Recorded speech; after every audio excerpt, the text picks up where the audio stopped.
Wednesday night is here. The first half of the week is dead and behind us. The rest of the week, the weekend, starts now.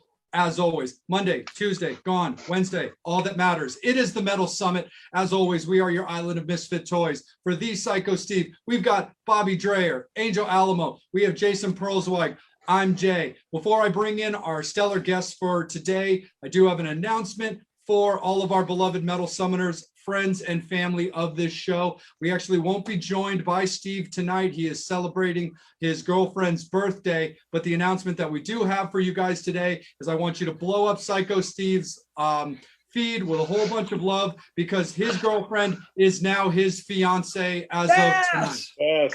Yes. And hopefully he'll get oral. But, you know, so congratulations, Psycho Steve, Jessa, we love you guys. Congratulations. We're super stoked for everything. And we wish you guys nothing but the best. Steve will be on next week, but this night belongs to him and her. So we want them to be able to enjoy that. So we'll continue it on right now with our guests, sponsors, endorsers, friends of the show, and friends of us. We want to thank very much David and Brad. We've got David Rosenfeld. We've got the one and only, the real Bradley joining with us tonight. Whole lot of things to discuss. And first and foremost, you guys, thank you so much for joining us this evening and being involved in the show. Absolutely, man. Thank you for having us, man. We appreciate it. I know last minute notice and woke us up out of our beauty sleep this morning. Well, as Angel and I are rocking the beautiful Bradley cool shirts. Yeah, look at this shit. Yeah, it's really cool. Dave, you need to get one of these. We need a dental one on here, man. There you go. We'll get them hooked up on Saturday. Absolutely, for sure. Well, come on, fans, BLErocks.com. All kinds of new shirts released. So get on that for sure. And so jumping kind of right into things, David, I'll start off with you. And then Brad, why don't you pick it up right after David? Why don't you guys kind of start off, since this is a music show, with your own like musical backgrounds. David, you play with Tonal Crush. You've got a show coming up that we definitely want you to talk about. And Brad, you've been involved in music your whole life as well. So David, why don't you start us off with exactly, talk a little bit about yourself, the band, and just music for yourself. Sure. Well, I'll give you a little story. We got started. My first band was Out of Bounds, and my son, who was 16 at the time, was our drummer. We did both rock carnivals. We opened up for Lita Ford, Slaughter, LA Guns. The second one, we were on the Birch Hill stage, and we opened up for Zebra and my buddy Cyclopane, JD. After that, my new band, Tonal Crush, we've been together about a year and a half. Really powerful singer. JD is actually working on our album, and so is George Pun from Disciples of Verity with Corey Glover. Very cool.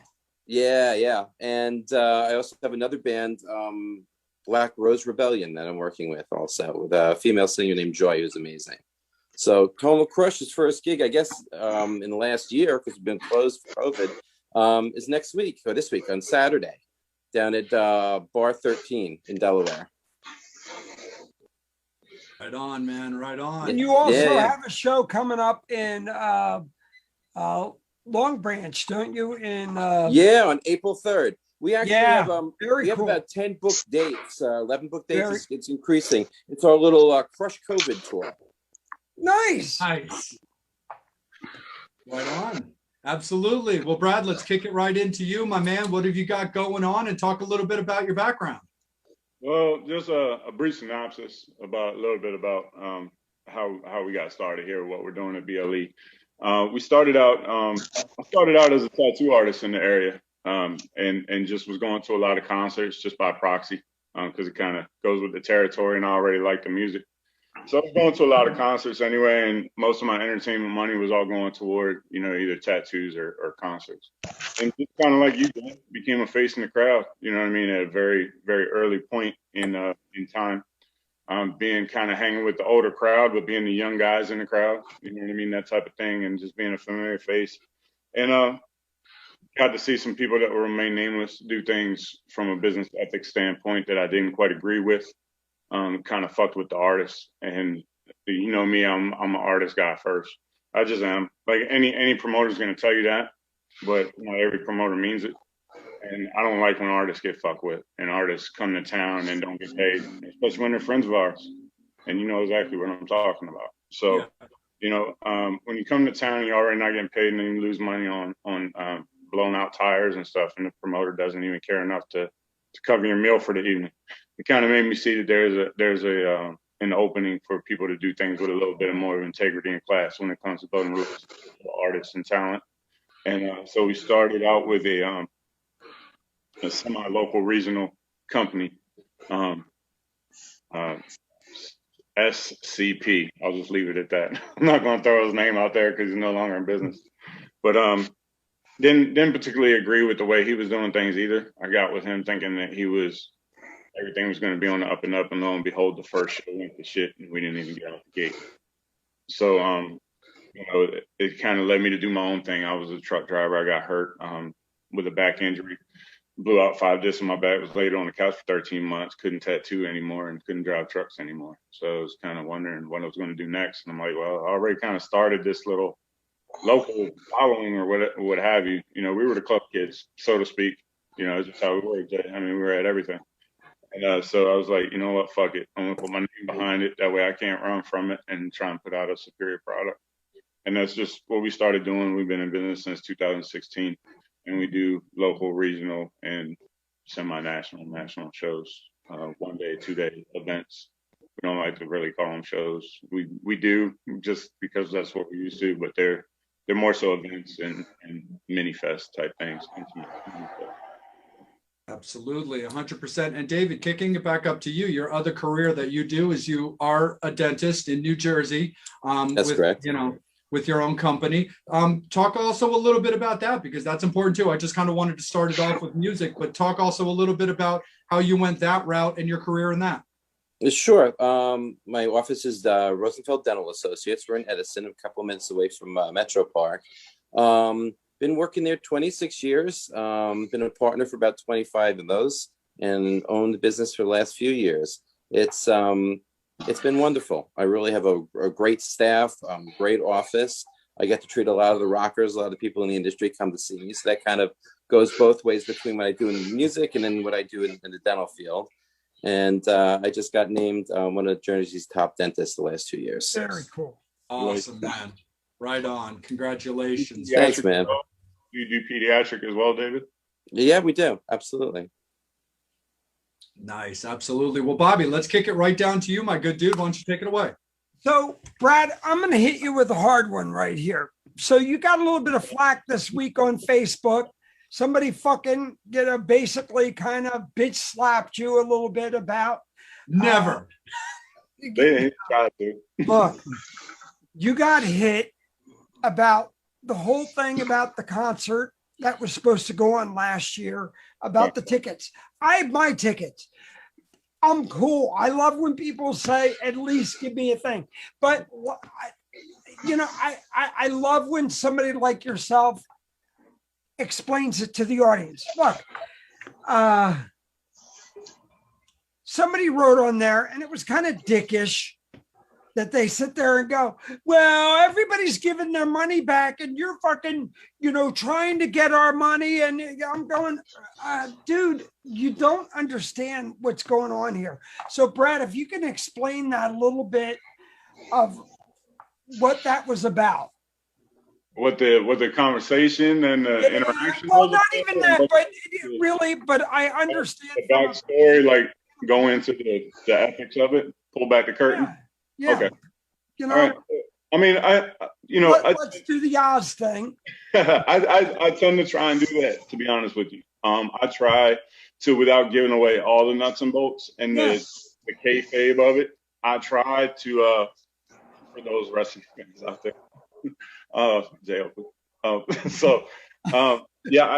try not to give away the whole kit and caboodle, because that takes away from the mystique of it. But at the same time, I want to be very honest, because, as I said, that's why we got in the business, to be honest and have integrity on what we do. So the last thing I want, I myself, when people don't realize, like, I'm not just a promoter. Like, I have 2 full-time jobs as well. I'm a union guy. I'm a Teamster. I'm a truck driver. I possess a CDL license. I run a warehouse at night of a crew of 14 guys. run BLE, and just bought another business like 2 weeks ago that I'm getting ready to kick off too. So Very it's like, cool. dude, like I don't want to hear people's excuses and people whining and bitching. I just don't. You know what I mean? And like we do things. The reason why we do things is why we do things, right? Everyone has business ethics and how they do things. We've made it clear on our website in the past, since the beginning of our first show, that we do not offer refunds unless the show is canceled. And by canceled, that means the show is not going to happen. Ballroom Blitz is going to happen. Ballroom Blitz is just Cool. I do understand from a consumer standpoint where people are coming from. We have all different kinds of packages. We have $85 packages for GA for the weekend. Yeah. All the way up to like $800, and even a top tier in Super Bowl that was like the whole nuts and bolts. Basically, have your hand in my pocket for the day for $1,250. See everything I see and see all the inner workings of everything. Hey, Brad, what was the $1,200? What do we get with that? Is that a happy ending? No, you don't get a happy ending. Damn it! It was a hell of a beginning there. we don't finish the job for you at the end of the night. You know what I mean? There's no spa treatment. Let's just say no facials, but spa treatments we can talk about. we can talk about that, but let's just say that anybody who wants to do the $1,250 package, they'll be worn out by the end. Yeah. And Bobby will come to his room and say hi. It'll be a weekend that only the ultimate rock star can handle. Trust me. So we'll make sure that we break them in very well for that 12. Trust me. But no, I mean we try to offer all different kind of packages, but we offer it with value as well. So it doesn't make someone that can't afford it feel bad for not being able to afford it, because even at an entry level, they're getting everything they paid for and more anyway. Yeah. You know what I mean? So it gives the people that want to splurge, they're able to. They have an option to be able to, and they get everything handled for them. Basically, concierge service to and from, everything. Like the whole weekend, like WrestleMania All Access type thing. You know, Cool. I grew up in wrestling. A lot of the promotion that I do is based upon how, you know, the entertainment industry, not just the music industry. Yeah, I think outside the box. Yes, we're the music industry, but we're also the entertainment industry, right? So we have to keep people interested. And if you're at a period in time where the music isn't everything that's bringing them back, you have to create that side show to bring people in. You know what I mean? And if that's what you got to do, then that's what you got to do. Well, So, Brad, let me interject right here. You know, look, I'm a consumer as well, but I also know where you stand from on a business end. People need to realize, like you said, you didn't cancel this event. It didn't get canceled. It's not like you're going to do it. I know you're. So they need to realize that to keep these artists engaged, they have to have an incentive to be there. And if you were to give back all the money, these people aren't going to stay here. You're going to lose your artists. I'm gonna lose my artists. I'm gonna lose, like, as a promoter, you need that steam. You know what I mean? And it limits your credibility when you can't do things. But when you build a success story and come out of something like this COVID thing swinging, it makes for everything. And if I have to blacklist 2 or 3 people for threatening me online because I'm not offering refunds, then I have to blacklist 2 or 3 people. I'd hate to have to do that. I don't want to have to do that. I don't walk around acting like Barney Badass. But I'm here to tell you that, quite frankly, anybody wants to find me, I'm not a hard person to find. Ask around. I mean, I don't look like everybody. You know what I mean? Yeah. Like, I'm pretty easy to fucking find. So, you know, like, and if someone wants to inbox me and say, hey, look, here's my problems with you. Here's my problems with what you're doing. Talk to me about it, and let's hash this out. And I wanted to bring this up. The reason why we have Brad on as a sponsor and everything. Look, I hope everybody's listening. Look, it's been a hard year for everybody, and we apologize for everything. But look, he's a business owner. You know, look, you did it. He's not canceling a show, and he's going to give you the best bang for your buck. So, and we're adding a third day, bro. And we're adding a third day because we feel bad about it. Like, yeah. So, like we're going to do the right thing. I know you are. And we're like, somebody doesn't have all the information. and just, lash out and go $200 is going to be a hard beating or whatever. Like, dude, I'll stuff that $200 in your mouth like $1 million man. You keep threatening me. Like, I don't give a shit about $200. Hey, Brad, I got to tell you this right now. Janet Jackson dicked me for $800 and I haven't heard shit from her. So, and the one thing too is like jumping more control on me than her brother. No. and jumping in real quick before I bring it up to David, because I have something involved with this that I want to bring him in on the conversation. The one thing that also I know that Brad's been outspoken about as well, that a lot of people just don't really understand, because again, the curtain's only going to get open so far, but the average person just thinks that when they buy these tickets to this show is that the person putting on the show is just sitting on that money, when that's really not the case, because it gets fanned out in the various channels that it needs to get fanned out in. And I know that that's something that Brad's, been straight up with about, where he's not sitting on anybody's money, because that money is what brought in the bands to begin with. Yeah. So, and I brought it up just as a consumer standpoint, and thank you, Brad, for that. We love you for your honesty, and and it's people like David that hook the two of yous up. So keep rocking. All right, Jay, back to you, man. No, totally, man. But David, what I want to do is bring you in kind of on this topic, because as somebody who's got a current band, somebody who's got a history of playing in various bands, I'm sure you've had your fair share of situations with a certain gig or a promoter or something like that. So I think your opinion is actually very valid as a talent perspective on a situation like that, with a show that might have been canceled versus a show that's been delayed. Right. No, absolutely. Brad's perspective on things is right up the alley. What happens is, if you give all that money back, how is he going to rebook everybody? How is he going to hold the venue itself? It makes no sense. And if it's definitely going to happen, I don't think people should really have a major issue. The problem with COVID is people don't know if all the shows are going to happen. We were supposed to open up for Monster Magnet at Starland, and that's been delayed 3 times already, and nobody knows if the show is going to go on at that point.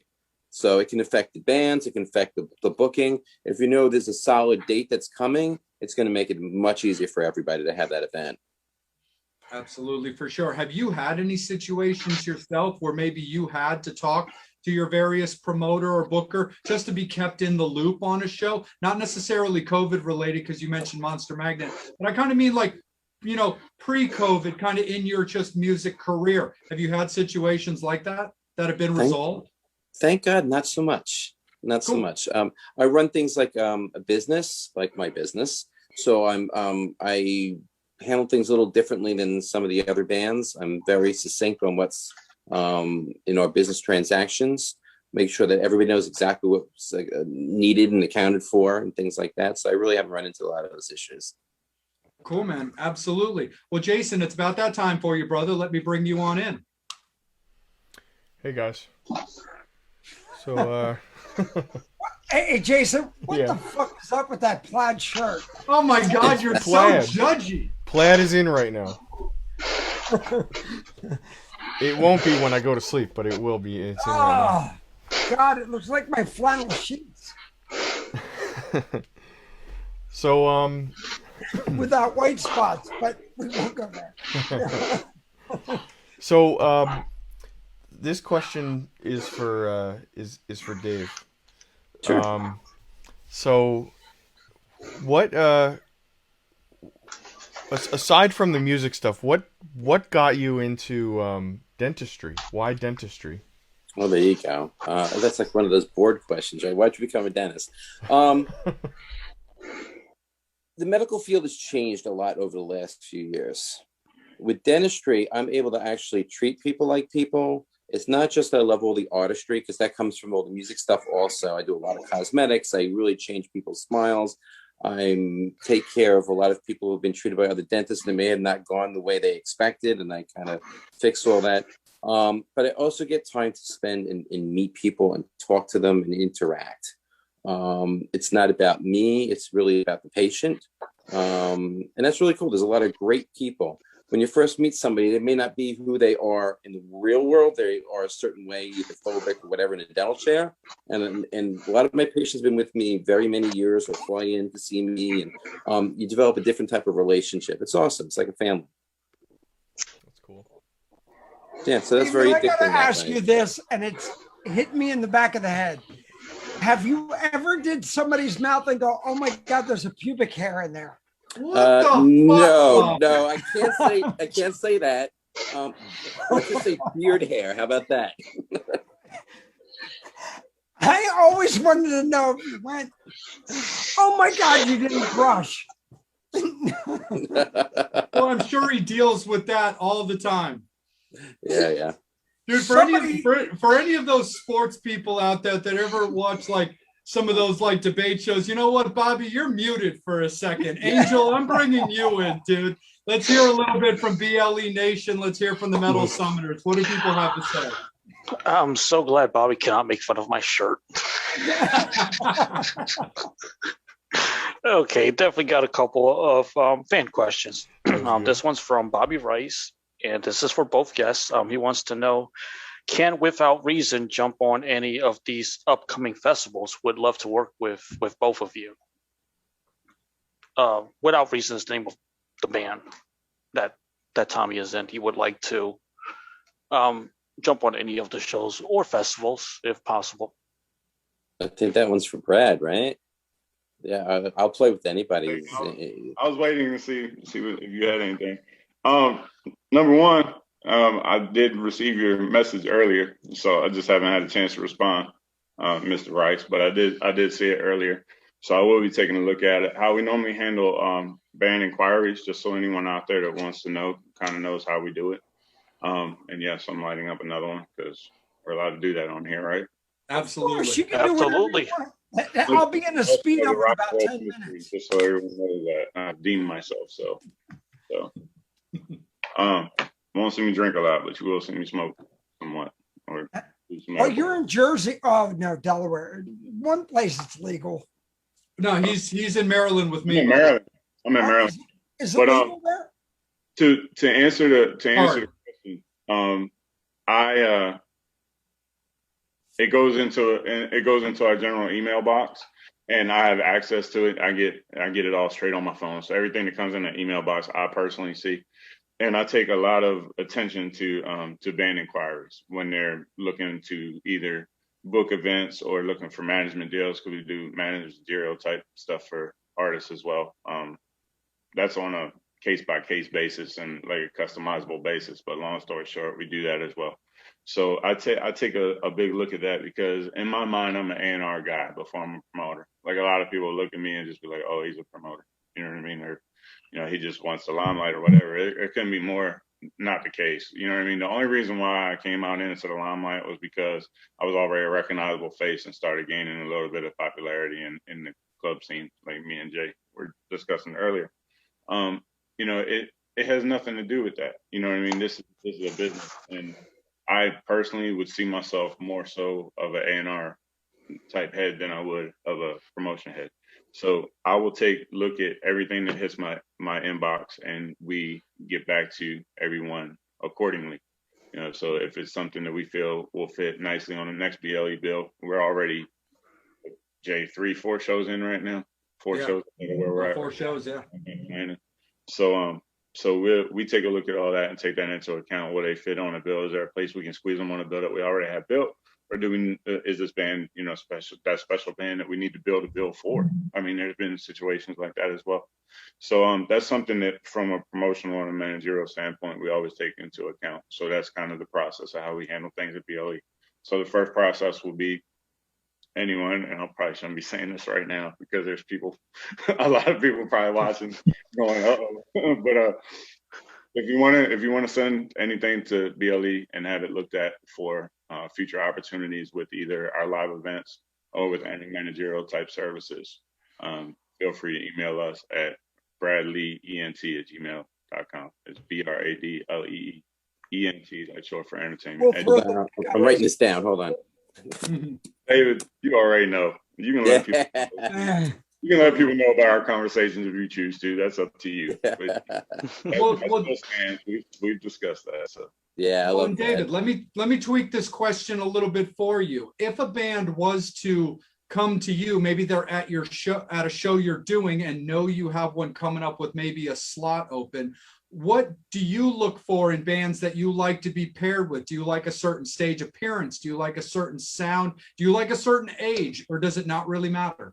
Yeah, age doesn't matter. Sound genre. My band's heavy, but it's not screamo, or it's not light. So it's got to kind of have that feel to it. I think that's better for a show in general. If you have a show that's got too many widely different sounds to it, you kind of lose the audience. You want to get that same kind of vibe throughout the whole night, or even build on it depending on how the bands are structured and the type of sound that they have. So I'm kind of looking for somebody who's got that really hard edge or hard rock metal sound. So that would fit well. Absolutely. Angel, back to you, bro. Okay, this question is from CT, and this is for David. Will this upcoming Bar 13 gig surpass the Driveway show? Oh, there you go. Good question. We did a Driveway show a number of months ago, and it went in 3 days. We had like 9,000 views. People really love that. But yeah, it's going to be a real kick-ass show. We are actually bringing another friend of ours as a guest guitarist to fill out the lineup, Eric Bowe, and it should be just absolutely amazing. We rewrote some of the songs. It's going to be a really great show. Awesome. And this question is for Brad. Are there any announced shows for BLE after Roxy Blue? well, yeah, I just kind of hit Jay about this a couple minutes ago and asked him, like, hey, how many shows are out right now?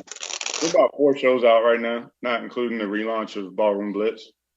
About 4 shows out right now. Ballroom Blitz will obviously be our next big one because we owe it to the people that have already bought tickets to come through with that. So Ballroom Blitz will be our next, festival, mini fest, whatever you want to call it, side show.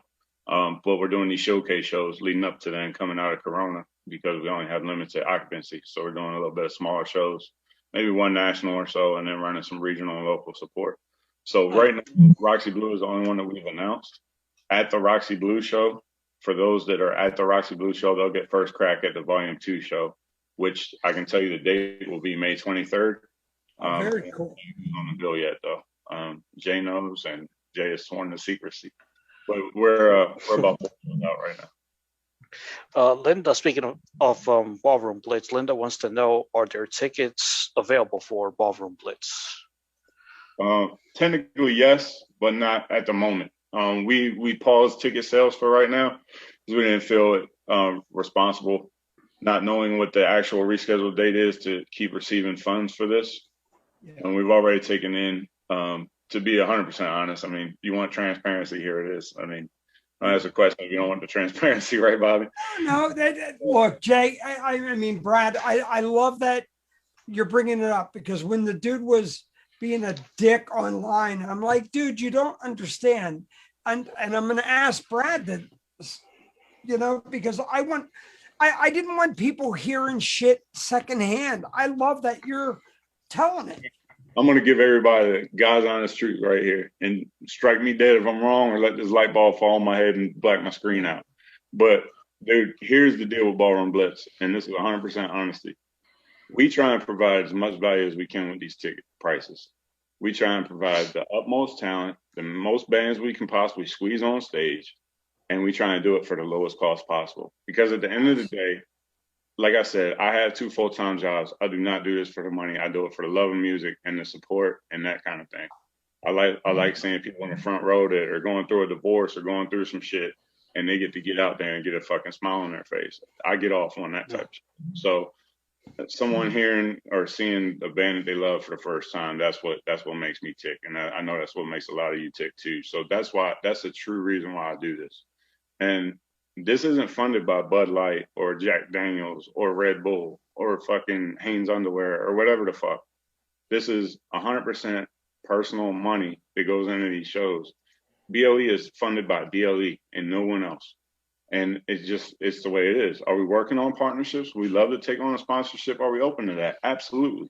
So if anyone would like to promote their products and do it with BLE, by all means, reach out. But until this point, it's all been us. Ballroom Blitz has 20 bands over 2 days. We're adding a third day and adding another headliner just because we feel bad that people had to hold their money. We don't have to do that. Same reason we didn't have to add LA Guns, but we did it because people at M3 got fucked. People that were going to M3 got fucked out of seeing LA Guns. Oh, tell me. Guns management called us. We fucking put them on the bill. We were already in the fucking black. We didn't need to do that. The Junkyard already sold the fucking show out. We didn't need to fucking add LA Guns. But I took $4,000 out of the profits or whatever it was and gave it to LA Guns, and they fucking played the show. And we did the fucking right thing by people, and they played all fucking night like some fucking champs till like 2:30 in the morning. That's the type of shit we do for our supporters. So for somebody to email and threaten over email over a show when they're saying that we didn't fill them in and let them know what was going on, it chaps my ass, man, because it's like we're the most open people there is in this fucking business. Like I know about chapped asses. we are the most to everyone. All people have to do is reach out and ask a question. Ballroom Blitz cost right now is over 60 grand. That's what it costs right now. You know how much it sold? 27 grand. So we're gonna take a 30 grand bath, and we don't give a fuck because it's part of business. Like if you go in business and you drive a fucking ice cream truck, you still gotta buy the truck and the ice cream. It's not about the fucking money. Hey, Brad, you survive like everybody. You're gonna give them a party because you're gonna have me, Jay, Angel, Psycho Steve. Look, it's gonna be a fucking party. We're gonna have a blast. Let's just have fun. Every show we have is a family reunion. David don't even know us that well, and David will tell you that. Like absolutely. That CT was doing in Atlantic City. That's the first time me and David met, and I came out because I've been seeing Tonal Crush's name everywhere on Facebook and stuff. And very cool. And, you know, you gotta bring your ass out to Philadelphia, Doylestown, Bucks County area. Get you out here rocking. I'm out everywhere, dude. I just got done going to Nashville and fucking Atlanta, dude. I'll go any fucking where. If it's for the good of the scene and I know that's a good vibe, I'll go. I'm not gonna go follow fucking drama like some people. I go where the fucking love is at. You know what I mean? There you go. So I mean that's how me and Dave met, and I got interested in Tonal Crush, and as we alluded to earlier, we'll be doing stuff together in the future. Excellent. Sure. Yeah, absolutely. Just, absolutely. You know, and on that same like note as well, and Brad can attest to this, like I can be found as well. My profile is public. Like I'll tell you exactly what's going on. And I have been reached out to and commented on stuff. So in the very unlikelihood that you can't get in touch with Brad, for everybody that's watching, if you've got questions, I will answer them. I am not afraid of anybody. I have a straight up, I've been very direct with people, telling people exactly where we stand, where our thinking is, and why we're doing it the way we're doing it. And Brad's seen it. He knows exactly what I'm talking about. So like, for what it's worth, anybody, for whatever reasons, I know, look, maybe there's an issue with the internet or blah, blah, blah. It's all right. Shit happens. Like, if for whatever reason you can't get in touch with Brad, find me. Just like Brad, I can be seen. Like, I don't blend. So if you have any questions and Brad's not available, or you're just feeling impatient, I got you. It's all good. Angel, let me kick it back to you for your question. And then I'm going to... We still got some more fan questions. We still got fan questions? No problem, buddy. Take it away. But one of them happens to also be my question that the fan's asking. No worries, man. This question is from Melissa, and it's for Dave. You have so many projects going on. What projects, songs, or collaborations has been the most exciting or the most challenging for you? Oh, wow. That's broken up in a couple of things. Tonal Crush is my baby. I put my heart and soul into that. My new band, Black Rose Rebellion, also has an amazing setup. And actually, the drummer in that band is my wife. That's nice. Yeah, pretty cool. We have a lot of dates with Tonal Crush. COVID really put a damper on things, so we can't wait to just break out and really go for it. Our first cut off this album is probably going to be in the debut album, Sergeant R, which was written by myself and Tommy, our singer, and it's about his dad, who was a Marines recon in the Vietnam War. So it really has a lot of depth to the song, a lot of emotion, and it is just heavy, right in your face. And this is a good question for David, and I'm going to open this question up for everybody. The question is, what's your opinion on singing drummers? This question is from Brian. Singing drummers.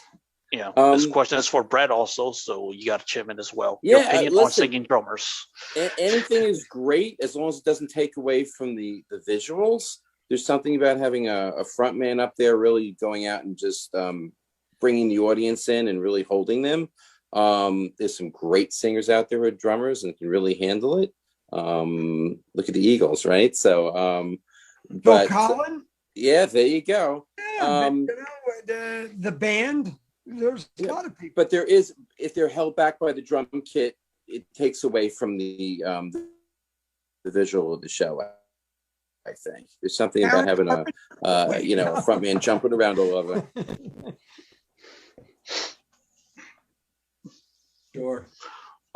Brad, do you want to chime in? It depends on how you take the question. I mean, like, is a drummer? Are we talking about just a singing drummer that's Yeah, singing drummer that's behind a kit, or a drummer that's also a lead, or a drummer that's also a lead. I mean, well, I actually enjoy it. I mean, I think it just depends on the strength of the rhythm section as well. You know what I mean? Like, I mean, it's if you have a strong bass player, a strong guitar player, you can get away with having a singer that's a kick-ass drummer as well. I mean, you can bring the thunder like that and not really need that front man if you have three strong components to that band. I feel like it can be done. I feel like it's definitely something different. I myself, from a promoter's mind, would like to see something like that, just to give some innovation and some creativity and create a different dynamic. I've noticed here lately that locally and regional, I mean, there's some badass fucking three-piece bands out there. And that's not to say this with a singing drummer, but I mean, you can do a lot with a three-piece that back, in times earlier, you couldn't get away with a lot of it. So. Cool. This question is for David. What are some of your musical influences? Big Stone Temple Pilots, Alice in Chains, Rush, Guns N' Roses. You'll hear all that in my my styles. I grew up on King Crimson and Yes, as well as the Cars. So I kind of go all over the place. Good. Nice. Oh. Now I'm going to take it right back up to Jay, because you also asked one of my questions. Yeah, not a problem at all. So Brad, I'm actually going to kick this one down to you, because I think it's kind of something cool to to discuss and kind of put on people's radars. When it came to you, being a public figure, being at all these shows, going out, with your wife and participating in all of these various events, because you've always been very active on the scene.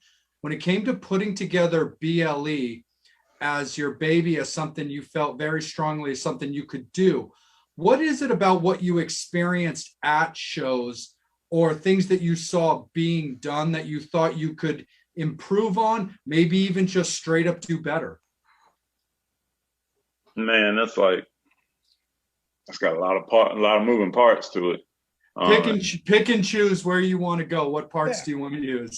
I mean, I think part of it is, Jay, and I keep bouncing this back to you as well, because you're no different. You're in the same category. It's we got really close with the bands and everything. And for whatever reason, we saw a lot of the backstage antics and stuff that we, might not necessarily been able to see if we were just, out in the crowd and just a average Joe or what have you. We were privy to a lot of that behind the scenes atmosphere and a lot of the business politics that did or did not go so well behind the scenes, whether it be bouncing at clubs like we both have done before or whatever it may be.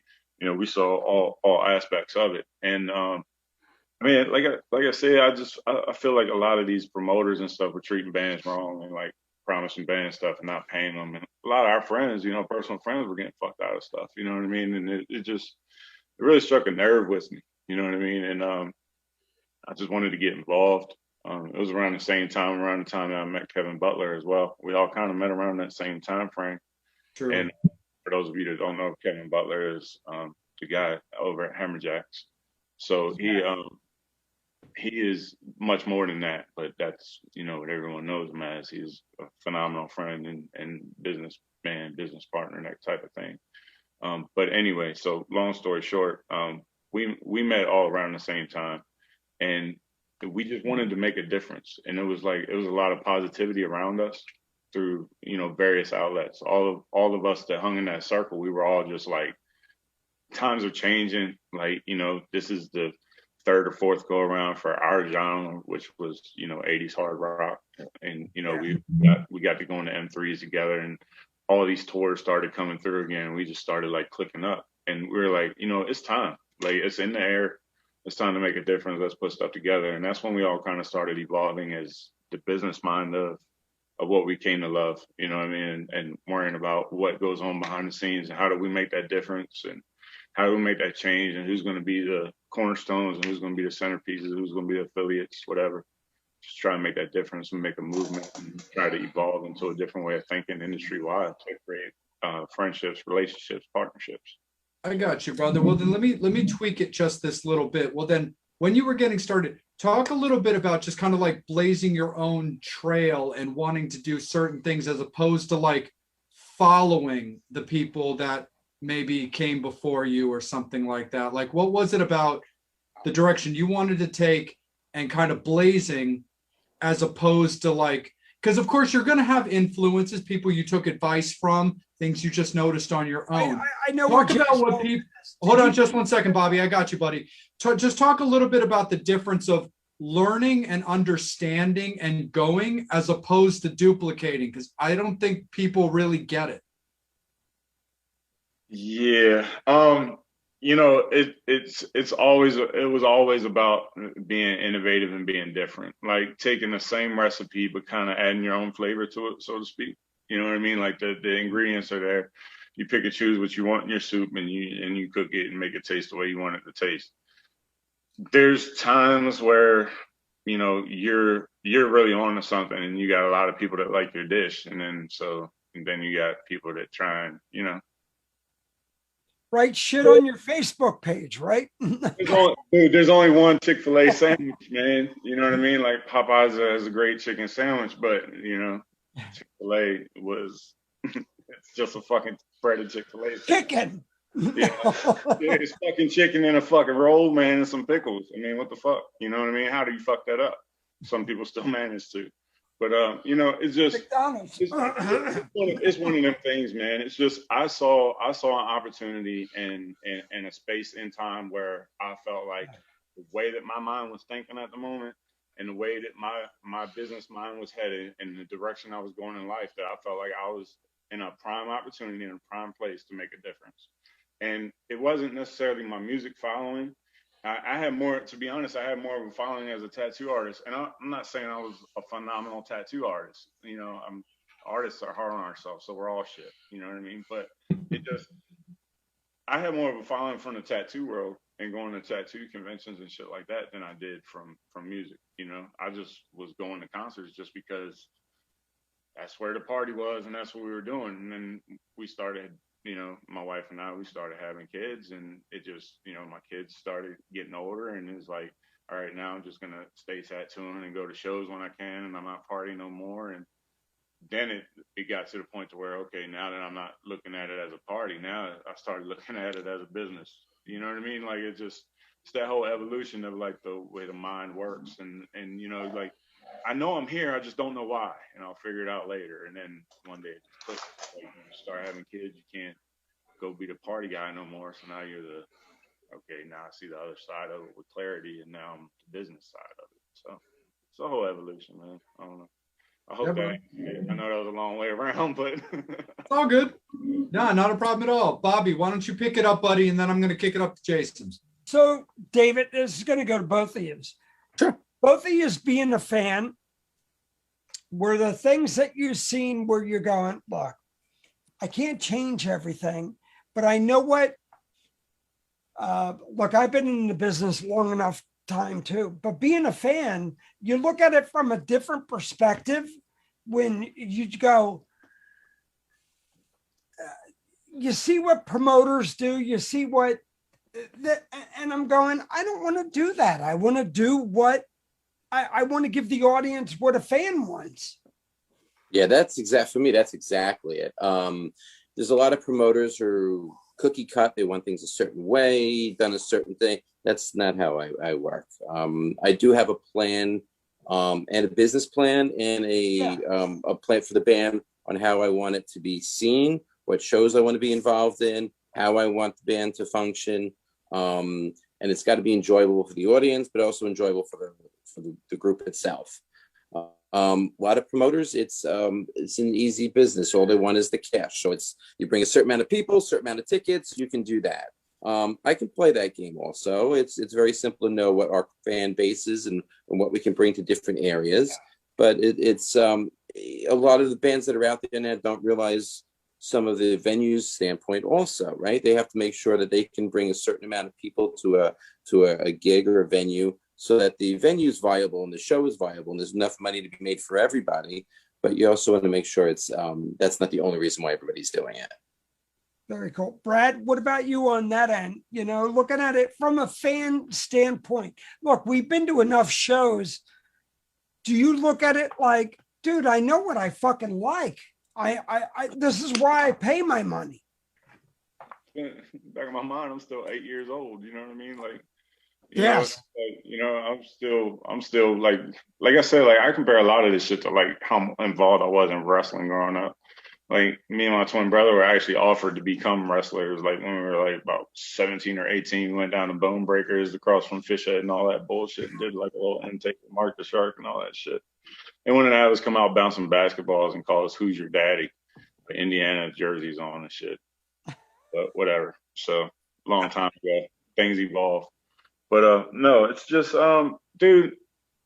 Of course you look at it that way. How can you not? Like anyone that looks at it not from a straight business standpoint, not as a fan. The one thing I tried to get away from, and that I think I was guilty of at some of the early shows, is booking as a fan, right?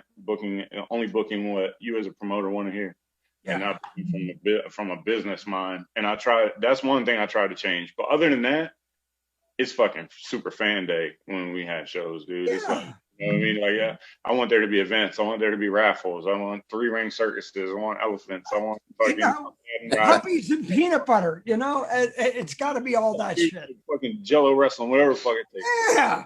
But no, hey, you have to remain innovative, dude, and you have to look at it and that's why when you look at it from a standpoint of okay, let's be 100% honest and we can speak freely. You know what I mean? And those that have religious ears, just do the earmuffs for right now or whatever you need to do. But dude, there's promoters that are in it for whatever fucking reasons, right? I told you what mine are, and those are honest fucking reasons. I have a beautiful wife. I'm not in it for women. I'm not in it for money because I have 2 full-time jobs. I'm in it for the love of the fucking music.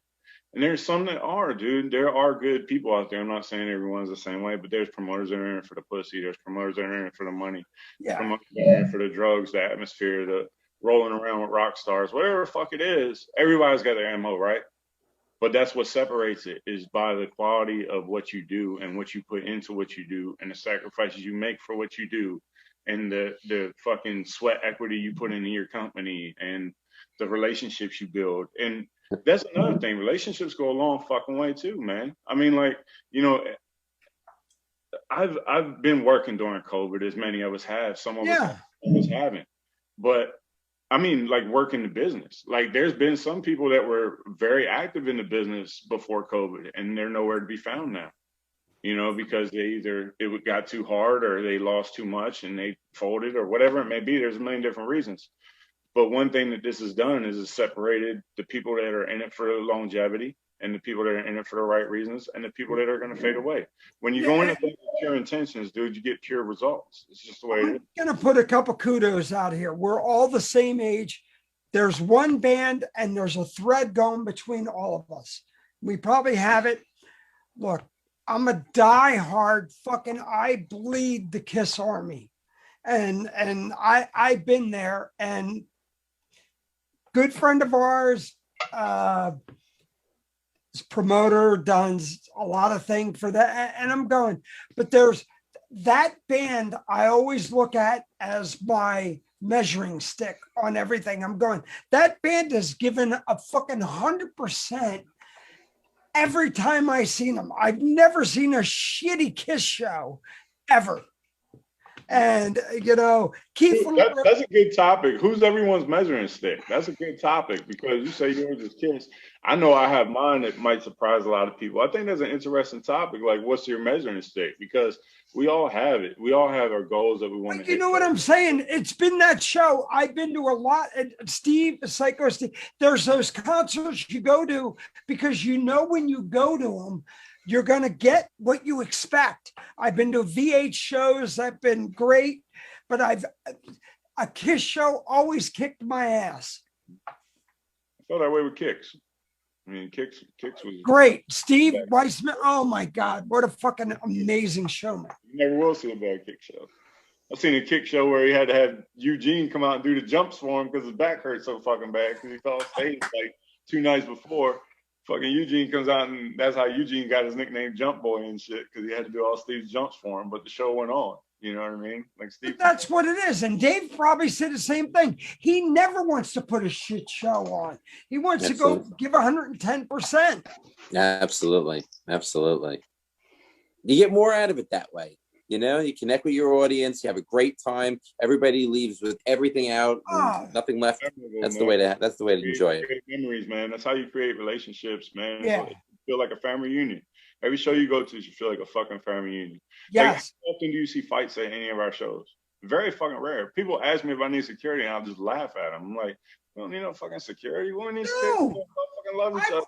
The concerts I loved growing up are the ones that I walked out. Look, I walked out of Metallica shows going, oh my God, that was amazing. And everybody's going, did you see the show? I'm going, dude, that was because knuckleheads were being assholes. The people who were here were having a great time. I'm going, stop. Yeah. Absolutely, for sure. Let me jump in real quick, Jason. Let me kick it up to you, brother, for the final question before we take a short break. So, this is a question for David. Sure. So, I've heard you play before, and you're a very good guitarist. Thank you very much. I might add. I also play guitar. But my question is, what do you play? Like, what's your go-to guitar or equipment? Oh, it really depends. Right now, I'm a real PRS guy, and it doesn't have to be the boutique ones. I would play a lot of SEs. I like the feel. I like the neck. But I am a guy who does a lot of alternate tuning. So I'll be 12-string, 7-string. I'll be breaking out a double neck for a couple of the gigs. Drop D tuning, drop C sharp tuning, open G with a drop in it. So I do have a couple. Usually a gig for me has got 5 or 6 guitars that I'm going through, and it kind of depends. I also use an Ibanez Artist. I like that feel to it also. And my rig, I'm a Marshall guy. Yes. All right, There's a certain feel that you have, a certain vibe that you have. And yeah, I have a Les Paul, and there's songs that's just the guitar you need for that song. Oh, nice. Nice, for sure. Actually, I'm just going to extend this for just 1 second because I think it'd be fun. Brad, if you were a guitar player, man, is there a specific type or style of guitar that you could see yourself playing? Because if you don't, I fucking have it in my room. I'm a stand-up bass guy, man. You're one of them. Wow. Yeah, I'll do the stand-up. I don't know. If I had to pick a guitar, man, I think I could pull off. If I had to get flamboyant with it, I could pull off the crack mirror, I think. What would be Nice. What would be that guitar if you had in your hand would give you a chubber? To be honest, man, And you too, Dave. What would be that guitar that would give you morning wood? For me, it'd be a PRS artist edition where you go and get all the special stuff done. But those are a little on the expensive side, so to speak. That's divorce court. Yeah. Well, I'm lucky I have a good wife. I have about 50 guitars right now. I've been collecting over the years. Awesome. There you go. I'm gonna come check out the museum one of these days, man. Absolutely, man. Absolutely. Yeah, there's something about that cracked glass Ibanez Paul Stanley that I feel I could see Brad just like. Yeah, there you go. I'm gonna have to paint my face and everything for that. You guys go. So It's Brad. It's right there, Yes. baby. this right here is my divorce court. So this is my 59. Nice. Nice. Little bit worn out, a little bit, you know. How beautiful. I haven't held wood like this since this thing's almost Since as last old night. close enough. But yeah, this will give you a chubber. Right on. That's awesome. God. So I'm going to jump in real quick, and we're going to take actually a quick little break here and say thank you to our endorsers and our sponsors of the show. We always do it every single show because we really appreciate the peeps that really have gotten involved with us, that believe in what we do, the product that we put out, and are passionate about not only what they do, but helping us build as they continue to build themselves. So we'll start right off by thanking David Rosenfeld and Associates for being involved in the show and, you know, being so willing to you know, believing in what we're doing, njsmile.com, and allowing, you know, everything that they do and being involved and helping us out. Of course, we want to thank Bradley. We want to thank Angie and Dawn, BLERocks.com. Got the Roxy Blues show coming up in a little bit under a month. Yes. There's tickets still available for that. So we definitely encourage anybody who wants to be involved, like we touched on at the beginning of the show. There's also new merch that's been released as well. So there's never a better opportunity to rock some brand new merch than finally being able to get out to a show. Since we're on the topic of merch, we definitely want to thank TMS alumni, Brad and Janet. Mark and Janet from Rock and Horror Apparel. rockandhorror.com. They do fantastic rock and horror movie inspired clothing. They clothe members of the Metal Summit. We love them so much for being involved with us as well and everything that they do. We want to thank Saren Cadaver. Oh, goddamn plaid shirt, Jason. You see him? You see him go. There goes Mr. Judgy again. I want to thank Saren Cadaver from Twisted Vines, Horror Decor, custom like Ouija boards, creepy decor, voodoo dolls, everything that she does by hand. We definitely appreciate her being involved as well. And we also want to thank Bubby's Beanery as well. Yes. Coffee House in New Jersey for being involved with us as well. Everything that they do and that John does as well. We definitely greatly appreciate it. So we really appreciate yourselves, David, Brad, for being involved with us, as well as all of our sponsors. Thank you guys so much. We are actually going to take a quick break. Fans, stay with us about a minute or so. We have a quick commercial that we're going to run. Real quick, before we go on, I just want to announce Rockin' Pod, Nashville. Brad, thank you. We're all going to be there. You know, Jason will be there in spirit. We'll all be, but we're going to be having a rockin' fucking time in Nashville, Tennessee. Rock and Pod, Bradley Entertainment, the Metal Summit will be there, the Kiss Room with Matt Porter. It's going to be the shit. If you can get down there, I'm telling you, you never seen shit like this before. Come down. BLE 97 Underground. Oh my God, it's going to be a blast. It's going to be a good one for sure. Yep, Bobby, you're right on the head. For us, that got announced today. We're super excited. Yeah. Rock and Pod Expo in Nashville. We're going to take a quick break. We got a commercial to play. Fans, don't move. We'll be right back in about a minute or so.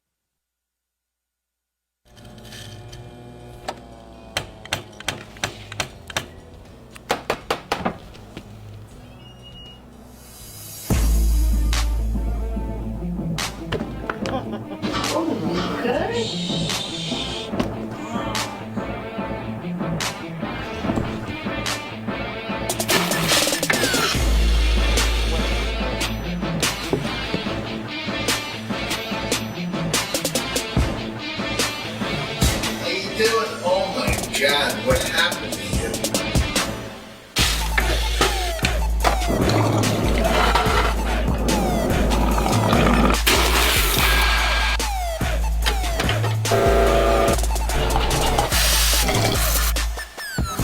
hope you feel better. Have a great day. Sweet baby Jesus.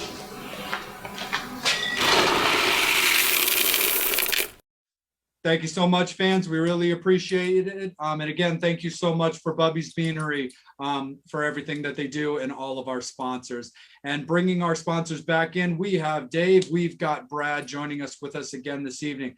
Brad, I'm going to kick this down to you right quick. And David, I want to bring you involved in this as well, because you mentioned it a little bit, like briefly in a previous question you got asked. And I think it's kind of cool to get it from a booker and promoters aspect, as well as the talent aspect as well. What are your guys' actual opinions of pay to play? It's very taboo when it comes to shows. And I think both of your opinions are actually very valid when it comes to this topic. David, why don't you start it off, since you're, the performer, like the talent. So why don't you start it off? Sure. It is very taboo. I have a lot of bands that I get involved with. They're like, oh, we don't want to do ticket sales. We want to just play. Again, like I said before, it's great to be able to get out there and just play and have no bounds with tickets and things like that. But the real thing is, this is a business, right? So when you get a band booked, when we're booked for a show, there is a commitment that should be involved. I want a certain amount of people to see my music, but I should be able to bring a certain amount of people to that show that the promoter knows that they're going to get, fannies in the seats, that are going to eat and drink and keep the business going. Especially now with COVID, where, a lot of the restaurants and venues are really having struggling in bad times. They got to know that they're going to have a certain amount of people in there, and I think that's a commitment.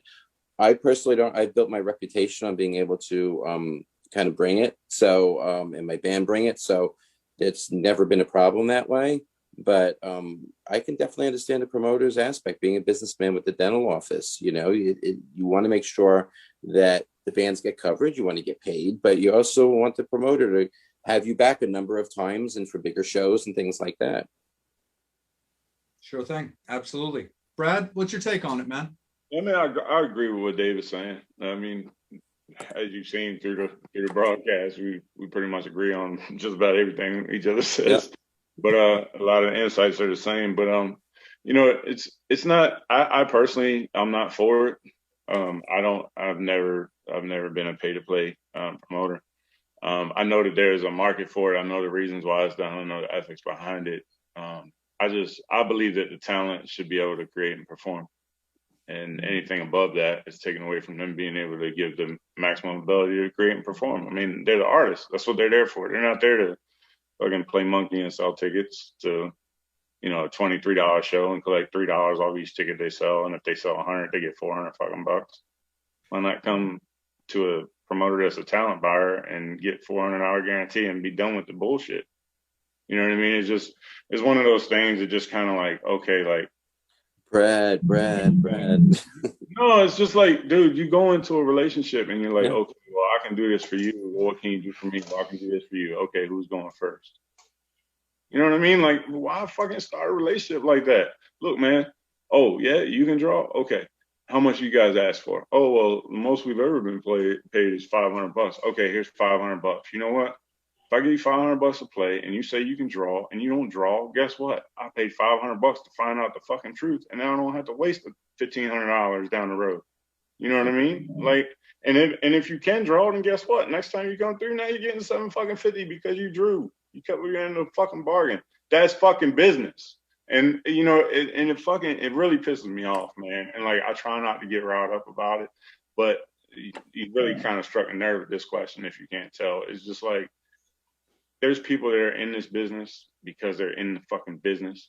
And there's people that are in this business because it's a fucking convenience. And there's a fucking line in the sand, dude. And I'm not going to sit by and tolerate it. And to be quite frank, it burns me up when other people call themselves promoters and they're not fucking, like, because if I say I'm a promoter, which I am a promoter, but I'm more than a promoter. Like, I'm a talent buyer, I'm a fucking manager, whatever the fuck, you know what I mean? Call it a public figure, whatever the fuck you want to call it, right?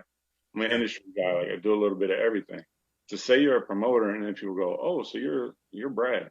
No, motherfucker. Like, no. Like, and like, are there people out there that are on that level? Yes, absolutely. Like there's plenty of people like on the same level as me that I look at and go, wow, like I emulate them. Like they're great at what they fucking do.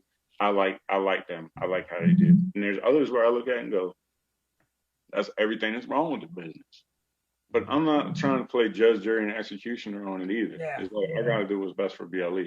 You know what I mean? So that pay for play stuff, like I don't believe in it. Like I believe in either a band that like the worst I ever do to a band, in my opinion, is say, come play for free for some exposure. You know what I mean? I gotta open this slot. It's the best I can do. If you draw and do well, next time you come through, I'll give you a guarantee. Majority, I would say that happens maybe 10% of the time. Majority of the time for band plays, they don't play for free. It just don't happen, man. I give everybody a guarantee. It may be a small guarantee right out the gate, but it's a fucking guarantee, man. You're not selling tickets. Like I don't. So, Brad, I got to interject right here. Has there ever, and David too, has there ever been that band that you went, oh my God, you guys suck? Yes. Me personally, I try not to You be don't have to judgy. mention names, but it's Yeah, like no, of you course guys not. sit on the. Yeah, no, we've had a couple people on our bill that were, we got brought on there, and I was just, wow. But look, they're doing what they love, so there's something for everybody. Yeah, it may not be my thing, but wow, it's the thing where you're on the side of the stage going, oh, I've been there. It's like a chick who sent you a picture on Grinder, or whatever, and going, that ain't you. Yeah, absolutely. Yeah, it's happened. Look at Brad. He fucking gets it. Oh shit. Oh man, I want to do the very unpolitically correct thing to do right now, but I still plead the fifth. We're so there.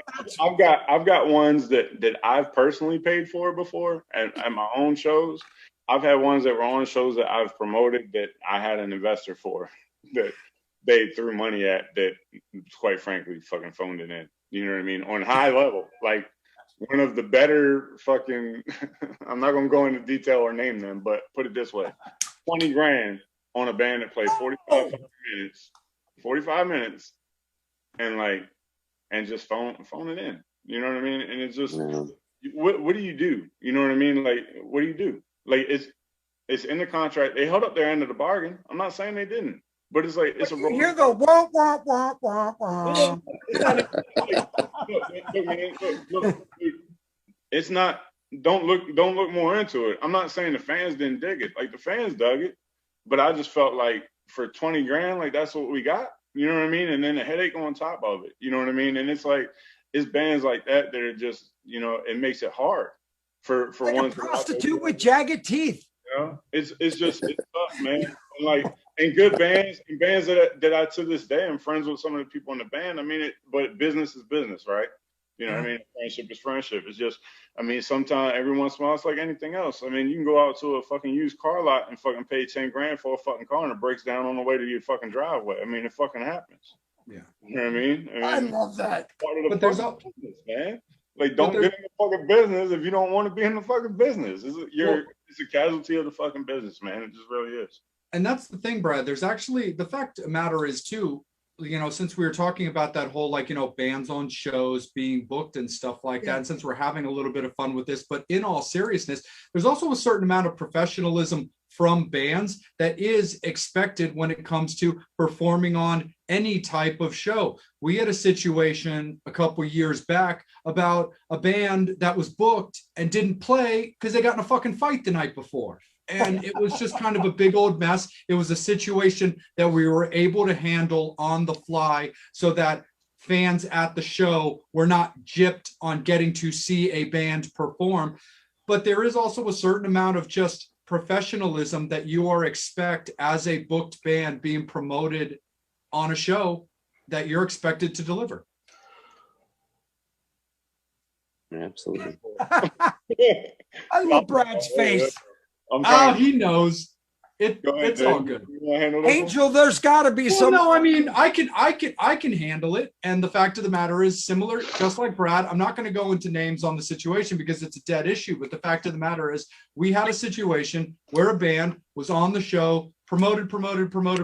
They were going to be on this show. The night before, they booked another gig for a cheaper amount of money. 5 miles down the road. 5 miles down the road, bro. Yeah, 10 miles down the road. Yeah, Which, for anybody that's familiar with that stuff, is a radius clause violation. And they set it up like that, got into a fight at that show. 2 members didn't want to talk to each other. And we're just like, look, you guys can't suck it up for your set and then just pack your shit and leave. And guess what? This wasn't no 4-band local show. No. This was opening for Faster Fucking Pussycat, man. Mm-hmm. This wasn't no small, okay, no big deal. We missed. It's only whatever. We're only playing the 7-Eleven parking lot. No, this was it was a decent show for them. You know what I mean? Yeah. No, absolutely. And David, I'll bring you in on this real quick. And then after David's answer, Angel, why don't you pick it right up after David's answer, because the fans have been very patient. But David, I'm sure you guys have I'm sure you've had your fair share of experiences where maybe you and a band member weren't seeing eye to eye, or something wasn't quite computing, but it's like, look, we got this, we got to perform. This is what is expected, and we'll hash it out. Oh, absolutely. Absolutely. Thank God, knock on wood, not with these bands currently, but in bands past, I've knocked heads with somebody, but you got to suck it up and do what you got to do. It's a commitment, right? And the worst thing you do is have a problem like you were discussing, and then trying to book other gigs. Forget it. Once that gets out there that you're a problematic band, forget it. You're never booked again. Yeah, absolutely not. So you have to really, and plus, you want to be in a band with people that you get along with, and that really doesn't happen. I write most of the music for the bands, but when I collaborate, you want to have that camaraderie, because the music comes out better. The stage presence is better. Everything's better, So I never wanted to go and punch out one of my band members. Now we're good. Or opening bands. Well, that I will tell you is a funny story. We played the Brighton one day, and again, I won't name any bands, but it was a snowstorm, and the promoter said, "Listen, you're the only band bringing people. Will you still play?" So this is one of my other bands. So we said, "Yeah, we'll play it." We had people already there. The band in front of us was about 45 minutes to an hour late. They got on there, made a big scene in the way they wanted their sound and a sound check and everything. It was really running late, and they were horrible. And I don't mean in every aspect. They couldn't play. They were terrible, arguing. So the sound guy shut them off after one song. Said, "Thank you very much." And they were a little upset about not being able to play their full set. They wouldn't get off stage. Yeah, so I did ask them if they didn't remove their stuff, I would. So that sound guy, if he's looking for a job, he's hired, man. I like his moxie. It was great. Absolutely, 100%. Well, hey, let's fly high to the Angels. Bring it all in, brother. How are the fans doing? They're doing awesome. They're definitely loving the comments, enjoying the show. I have a question from Anna, and this is for Brad. What event was the most fun to put on?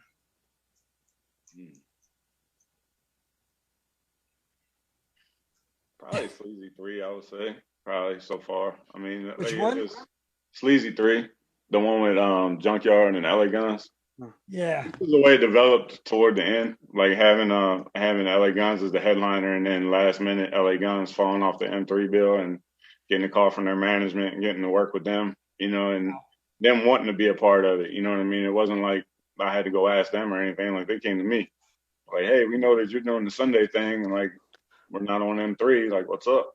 And I was like, "Well, Junkyard and them guys are friends, so it only made sense." It's like, cool. It was that LA Guns, Which version of LA Guns was that? It was Phil and Tracy when Phil and Tracy got back together. Cool. Very good.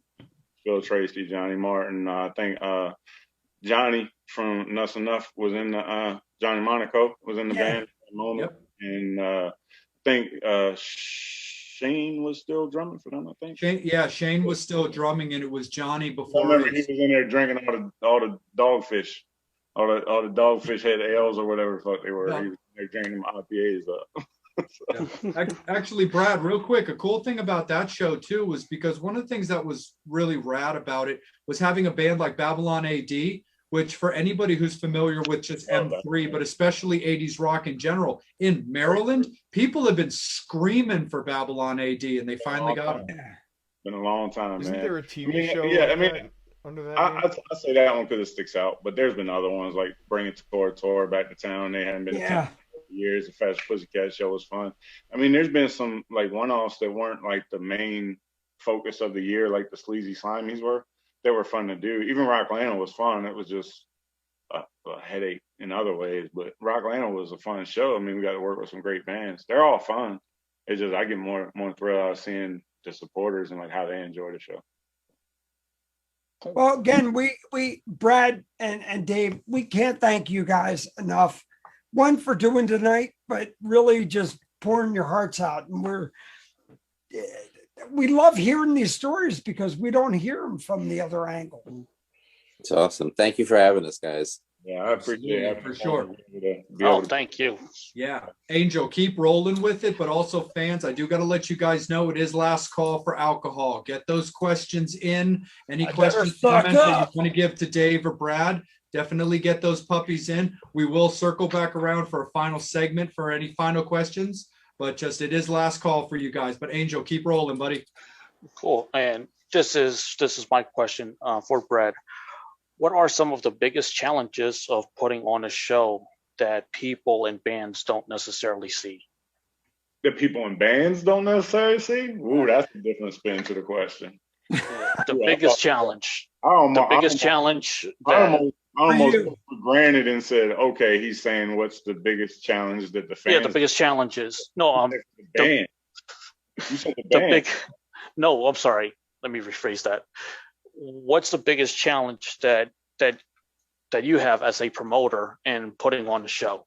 Yeah, that's the way I want to putting on the show as a promoter. Yeah, probably honestly getting the word out. I would say getting the right reach. I mean, because like we have like a built-in audience, so to speak, or we have loyal followers and things of that nature. But being able to tap those ones that may not have ever heard of us, or maybe they just got done raising kids and they're just getting back into music and they don't really know where to start or whatever. Like reaching those people, like that's the toughest part as a promoter, because social media is only going to get you but so far. So that's part of the reason why we get out and go to a lot of events and stuff like that, just so we can kind of be around the people and let them know that we're here, So that's the challenge, is the reach. Mm-hmm. And this question is for David from myself. What album, artist, or music event made you want to be a musician? Oh, wow. It started early. It really did. Again, listening to King Crimson and Yes, it just really, I don't know, it just started something. I mean, once you started, that was it. And growing up with raising kids and things like that, I got away from it. So for my biggest thing that got me back into music was my son. He wanted to be a rock and roll drummer, and he actually took lessons from JD from Black Label on bass for a year and a half, and they became close. So that just got me right back into it. And then playing the Rock Carnival with all those great bands, that got me more and more into it. So it was never really one specific moment. I've just always loved music. It's really had a draw on me. Cool. And this question comes from Kim Sullivan. This question is for Brad. When is your book coming out? My book? Hey, if you know anybody that has a publishing deal, whenever they're ready, I can tell you some shit. That's just it's a tell-all book. That's just the music. That's just the music side of thing. I mean, actually, the life is kind of interesting. I mean, I had a crazy past growing up. Jay knows some of those stories, but maybe one day. But I have bigger fish to fry before I'll be telling any tales. I still got work to do. When it's time to sit back and relax, and someone wants to document my memoirs, maybe. But until then, nice. I'm staying on that. Cool. Thank you for the vote of confidence. So I appreciate it. Thank you, Kim. We love you, girl. Yes, we do. Right on, for sure. So kicking off this final segment with you guys, here's something that I think is would be very interesting to hear from both of your perspectives. When you look back over we all play with around the same age, but I want to use a block of basically the 2000s. When you look at like the last just 20 years, how have you seen music? How has it progressed? Is there something that you don't like? Is there something you think might be like the new way? But from your both personal experiences, what is it that you're seeing about the music business that's changing? Yeah, from my standpoint, I really miss that older age group. The music had depth, warmth. You really had to be a good player to get your stuff out there. Now it's changed. Everybody's got Pro Tools. Everybody's putting a lot. It's been watered down a lot. Rock in general is not really being managed the correct way. So you have other genres who are marketing better, doing better. So some of the really great bands that are out there aren't getting heard, and you're getting this watered down electronic pre-made stuff that's out there. A lot of people like it. I just can't get into it. I miss that really in your face, emotional kind of rock and roll.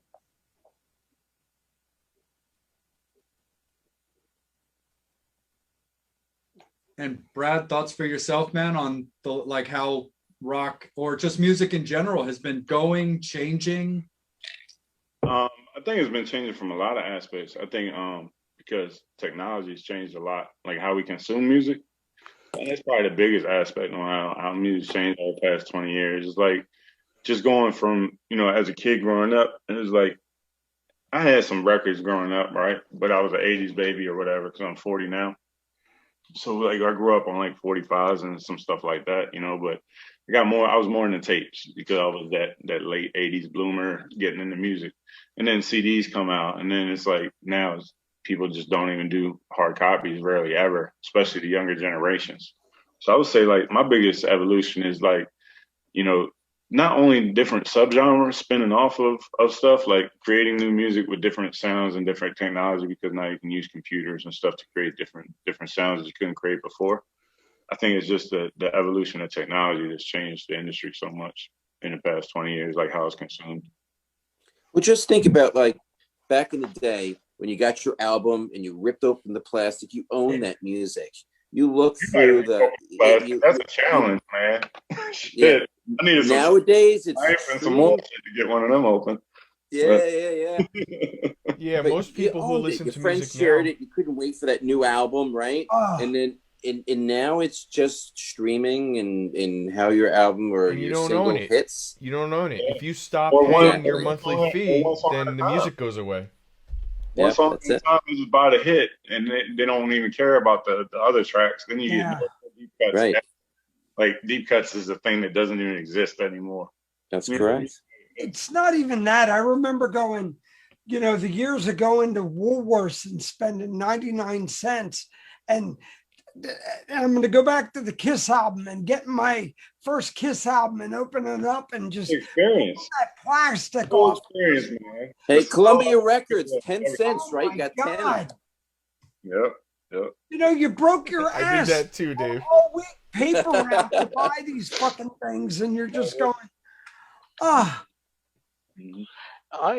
mean, I had that experience recently. When I bought it was a gift from Kim, the Kick and Valentina album. Opened it up, had the lyrics inside, had all of that inside, and it just took me back to those days, and it was just fucking awesome. Yeah. Missed They that. do right over there at the KV camp, man. There's some old school fellas over there, man. I love for you guys. Chris actually just called me while I'm like, can you call me back? Like, oh, I'm on a fucking video conference right now. Did you see me duck down when they was talking? It was Chris from fucking KV. Like, okay, so I assume you're not tuning in, fucker, because you wouldn't be calling me if you were tuning in. So Let's just plug your album. Seriously, that dude's another TMS alumni. So we'll be like, dude, that dude had an episode. Revenge of Rock. Seriously, absolutely. shout out to Nikki 7.5. Yeah, Nikki 6.5. Absolutely, Jason. Let me curve it all into you, man. So Brad, this question is actually for you. I know earlier you mentioned that the process that you took to become like a promoter and get to where what you're doing now. But what sparked that interest in going in the direction that you went, and did you have a mentor, or did you just learn on as you went, like trial and error? Well, all right. So I'll tackle it in two parts. I'll tell you about how I wanted to get into music, how I knew the music was for me, and I'll also tell you about mentors because it's two separate things right there, and I have an answer for both. So, getting into music, it was at a young age. My father and mother growing up, and I've said it numerous times before, I give them a lot of credit for my musical influences because they listened to everything. They didn't discriminate. So like they would listen to Motown, they would listen to country, they would listen to whatever it was. If it fit the mood, they had car washing music, they had cleaning music, they had, wash ass music, whatever it is, they got music for it, right? A different genre for everything. So, and then I have a twin brother. So growing up, it's like we kind of feeded off each other. Like he was in the Michael Jackson when I was in the Prince or whatever, you know what I mean? Like that type of thing. So music was always around the house. So I was always an art guy. Like I was always drawing and stuff like that. I became a tattoo artist, and music is just another art form, right? So music and art and that whole thing just kind of is my spirit and who I am. I'm a left-handed person. I'm a creative person. So it was in me, and music is like just a true passion for me. So that's kind of what forced me into that path when I started seeing artists done wrong and stuff in the behind the scenes of the industry. It just forced me to want to make a difference and make a change for the better. Leave a footprint or imprint or whatever you want to say. As far as mentors, I had mentors when I first got in, and I still have mentors to this day. Yes, absolutely. Without mentors, without positive people in your camp and people that you can look up to and emulate and bounce stuff off of, I myself am a mentor for people under me. You know what I mean? It is what it is. That's what makes the music community so special, because that's how we evolve. We pass the torch back and forth to each other. So for anyone out there that doesn't have a mentor, I promise you want to get one, because it breeds creativity. It brings positivity to the camp, and it keeps your pride in check, because you're not limited to only what you can create. Now you're limited to what the whole camp around you can create. So if you don't have mentors and people you look up to right now in business, and that's for any business, not just the music business, if you don't have someone you emulate yourself off of, or have a mentor in the music business or any industry that's related in that direction toward art, then I feel like that's something that you desperately need. So that's my long-winded answer. That's cool. Awesome. 100%. Bobby, let me kick it down to you, buddy. Final question from your segment. So Brad, I'm gonna go there. So you're left-handed, right? Yep. Good. So do you wash your butt or balls with your left hand? Neither. I use a loofah. Okay. No, it was just a bullshit joke. You want honesty? I mean, fuck. You asked me a question. I just love watching Jason. Like, your head goes so fucking red. Bobby, I knew something was coming out. Yeah, I got a circular loofah like on a hook thing, and I just hook it on the shower. I'm like sitting there going, "Oh, he's left-handed." I'm going, "Wait, do you go like this?" It's an under. I'm a tall guy, so I can't like reach all the way around. You got to get somebody to do a reach around. It's from the front, yeah.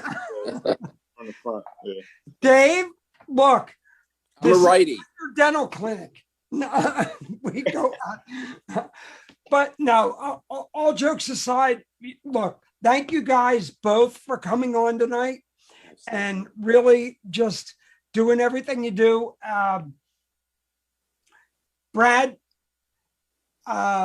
again, we'll support everything you do, but is there that thing that you guys go that just goes, I got to ask, promoting or on stage, have you seen that one thing that you want to go, no fucking way? From your point, either from an audience standpoint or being Dave on the stage going, no fucking way. Like, Yeah, I mean, there's been a lot of times like that. I mean, there's been times being out on the crowd at somebody else's show and gasping and going, "No fucking way!" Like, should I go there? you know what that no fucking way is? 80s in the parking lot. Going, no fucking way! Like they're writing bands' names on whiteboards and erasing them as the bands fall off. No fucking way! Yeah. Yeah. Dave, what about being on stage? What Well, is all right. that thing that you've seen that you went, no fucking way? All right. So it was a Starlane gig, and I won't say who. We were opening up for one of the acts. And the first song, the singer fell off the stage and broke his arm. Ooh. Finished the set, and then you hear in the back, he's with EMT screaming at the top of his lungs.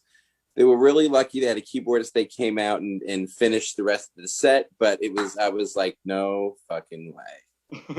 Oh, Jesus Christ. And Angel, let's bring it over to you, brother. Has anything finally popped up from the Metal Summoners, or a final question from yourself, bro? Oh, final question for myself. After COVID. All right, here's the scenario. COVID is over. You could fly anywhere to see any band. Where are you flying to, and what band are you seeing? Me, I would still love to see Guns N' Roses again. I saw them recently. As much as some people love the show or didn't love the show, I love watching Slash play. Yeah. So If you could see them in any venue, which venue would you love to see them? I'd love to go to Greece and see them. Yeah. Can I be greedy and pick two? Go ahead. Yep, you can pick two, of course. So one, I want to go back to my second home, Vegas, and I want to see that Queensryche and Scorps residency when it hits Vegas. Definitely want to do that. But since you said fly anywhere, I desperately want to go over to the UK and see my buddy Marty that I met through Monster Rock Cruise, my buddy Peter. They live over there in that area. And I want to go see Thunder, man. Like, Thunder is one of those bands that Dirty Looks. Fucking Dirty Looks. Dude, Thunder is the fucking shit. Fucking Dirty Looks. What a great, I just heard it tonight before the show. Dude, Thunder's new album is fucking phenomenal. Oh, it's so they're great. one of those bands that a lot of people don't really remember from that period or whatever, but I saw them twice on Monster Rock Cruise. And you better get your shit together and get fucking Thunder on, man. Thunder, well, you won't see Thunder playing in the United States for obvious reasons. Why not? It just won't happen because there's not enough interest. So like Eddie Trunk covered this on his show. Fuck Eddie Trunk. Oh, God, Bobby. No. So he covered this, right? So that's $5,000, by the way. So he covered this on his show, and he's right, man. Like he broke Thunder's new album. No, he isn't. Fuck him. He is, dude. He is. Dude, Thunder will come over, and for Thunder to come over, Thunder plays arenas in the UK, dude. They I know. make $25,000 a fucking show. Thunder's gonna come over and play to fucking 30 people that might know them in a large club in Utah. For what? who can, number one, who can afford to fly them out to do that from a promoter standpoint? Dude, I got a buddy in Ohio who Neil Zaza who does the same thing. Goes to Japan, plays 60,000 seaters. Can't even fucking sell 200 seats here. Dude, good buddy, good friend of BLE and you guys, Ted Poley. Yeah. Great singer, dude. I know. Awesome guy. Plays here at the club. He might have 200-300 people on a good night here in the club. Sure, no problem. He's done that for us before BLE. Mm-hmm. But he goes over to Japan, and it's like the fucking Beatles just landed. You know what I mean? So it's like it's still the 80s over in some of those parts over there. So I mean, you know what you need to do, Brad? Yeah. Make a Chinese restaurant. Dude. But it's that kind of stuff. That's just straight up facts. It's one of the reasons. It really like, is. using myself as an example, for many years, I've always been a huge fan of Wasp. There's a reason why I've only seen Wasp once, and they haven't been here again in almost 10 years now. And that was their only date. That was the only US date that they even had that year. Documentary. Oh my God. It's fantastic. I haven't seen it yet. But and my wiener's huge in Japan. I'm sure it is. Absolutely. In But comparison. in comparison, To a dachshund. No. absolutely. Well, thank you guys so much for being with us. First and foremost, though, before we wrap everything up, Dave and Brad, when people are looking for you, where can they find you guys? For us, it's tonalcrush.com and on Facebook. We're all over the YouTube. You just type in our name, very unique. And we'll be touring all over the place for the next few months. And we'll And be how about, promoting and the how about shit out of you. professionally outside of music? Oh, okay. Well, I'm in Edison at Rosenfeld Dental Associates. Like you said before, njsmile.com. And come and we'll take good care of you. Yes. Rock your smile. Right on. Brad, where can you be found, man? As I told the gentleman on Facebook earlier in the week, I'm not hard to find, so I can be found just about anywhere. But for those of you that have been following me on Facebook, which is the best place to find me, you know what I'm alluding to. So if anyone wants to send any more threatening email, I can be found just about anywhere. But I can be found on Facebook, Instagram, Twitter, just like the rest of the world. The only Brad Lee on Twitter and Instagram, and I think it's Brad Lee on Facebook. Should get you to me. Absolutely. You can't find me, find Jay. Exactly. Hey, Dave, Right here. before we go, I'm going to throw it out. Hit me up. You guys need to do anything? Got a studio here. Work with David Ivory. That'd be Let's great. go. Okay, cool. Cool. Yeah, man. Thank you. Absolutely. And for fans, don't forget Saturday night at Bar 13 in Delaware, Yes. we got Tonal Crush playing with Babylon Shakes. Yeah, Yes. that's a great gig. And again, BLERocks.com for tickets to Roxy Blue in Baltimore. Well, Roxy Blue, for anybody who is on the East Coast and anybody who wants to travel in, they are doing a 3-night swing on the East Coast from Jersey and Delaware and Baltimore. And So- the And middle we're on that school will first be night. there. Every leg of the tour. So we'll see you guys out there. So come party with Already push Rockin' Pod with Bradley. All of us will be down there. We'll be pushing Dave's band, August everything. 15th. So we'll all be there celebrating. Dave, Saturday night, will you have merch? We'll try to bring some. Yeah, sure. Cool. If worst comes to it, man, do me a favor and sling a medium and an XL shirt into your bag for me and Brad. That's cool, man.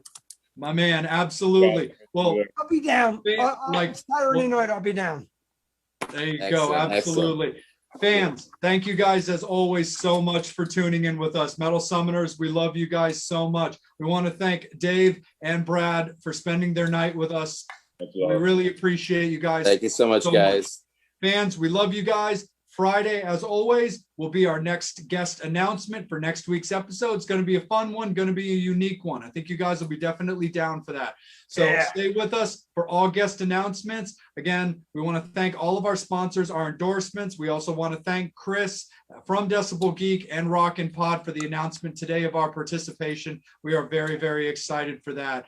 But again, for the Metal Summit, for Bobby Dreyer, for the Psycho Steve, for Angel Alamo, for Jason Proswijk, I'm Jay. Again, we thank you guys so much. We'll see you guys next week. Same metal time, same metal channel. We look forward to it, guys. As always, you've been watching the Metal Summit.